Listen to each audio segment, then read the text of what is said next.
All right, guys, let's talk. Can we get serious now? Let's talk about flight schools. It is getting to be a little bit crazy out there with hiring. And we are going to need pilots. So many of you are about to start your training or in process with your training. But today I thought we would talk about how to find a proper flight school. Now, there's going to be a lot of opinions. Let's dig in. Never going back.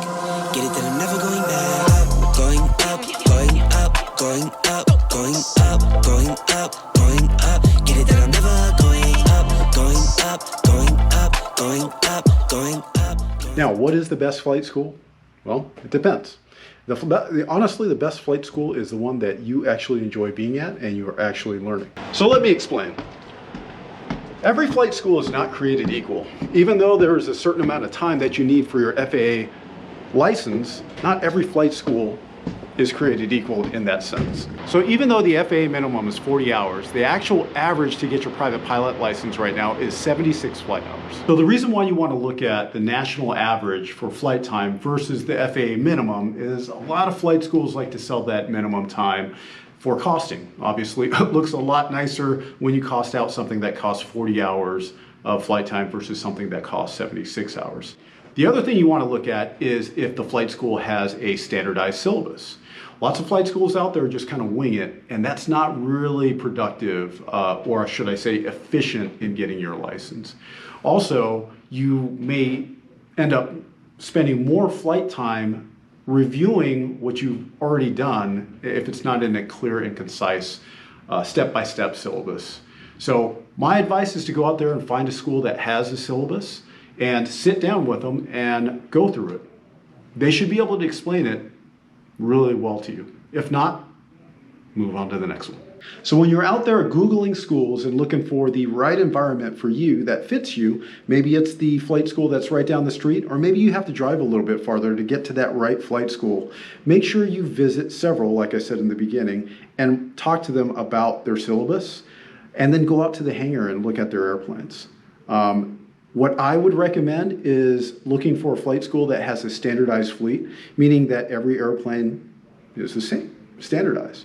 So if one airplane breaks, you're not stepping into another airplane that is completely configured differently, and you spend a little bit of time wasted learning that airplane versus going up in the air and actually getting some good dual instruction. All right, speaking of standardized fleets, let's go take a look at some of the airplanes that you may be training in here in the near future.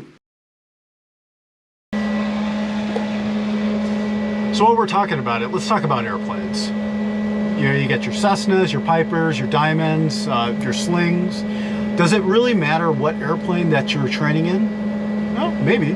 Honestly, it's all personal preference. If you like the high wing, or maybe you're into low wings, depending on what you're comfortable with, that's the airplane for you. Now go out to the different flight schools, like I said, sit in the airplanes, have them spool it up for you, power up the avionics so you can take a look. Now, while we're on the subject of avionics and technologically advanced aircraft, some of the schools will have older equipment, 1978, 172, which is perfectly fine. And that is basically your choice of aircraft to fly. Typically, the older the airplane, the cheaper the airplane. So think of it this way. When you go out and you're gonna go rent a car, you pull up to the desk and the nice young lady says, "Sir, we have a awesome 2021 brand new car for you here. This is the rate." Or we have this 1974 Honda Civic for you, and it's about $20 cheaper. Yeah. The funny thing is aviation is the last place that you want to be cheap on, right? So again, it is personal preference, whatever you are comfortable with. The one thing that I will recommend is make sure that you go out, take a look at the airplanes, ask to see the maintenance records. If they are hesitant to show you maintenance records of any of their airplanes, I think it's time to walk away. All right, guys, the last thing I'll leave you with is when you're going to these flight schools, you have no idea who you're going to be talking to. You could be talking to the owner, be talking to a flight instructor, you could be talking to a student ambassador. My advice would be to talk to the students that are actually going to the flight school. That is your best way to get a no holds barred honest opinion of the flight school. They're the ones that are spending the money. They've actually been going to the flight school maybe for a while or maybe just for a little bit. Get their honest opinion of it and put that in your decision matrix as you're looking for a school. Oh yeah, and your airport environment also. Hey, you gotta stay motivated, right? When you see stuff like that landing and you're getting your private pilot license, super motivating. I'm motivated. I want to get more license stuff. And not to be outdone is whatever flight school that you're going to get your private, maybe you're going to carry on. If you're going to carry on and try to get your CFI and become a flight instructor, take a look at the flight school that you want to work at. Is that flight school for you? Is that got a good culture, a good amount of students there? How is their syllabus? How is their curriculum? So if you find a place that you really like being a student at, it's probably the same place that you'll want to be an instructor at. All right, guys, let me leave you with one last thing. It is an incredible time to learn to fly right now. The aviation industry is booming.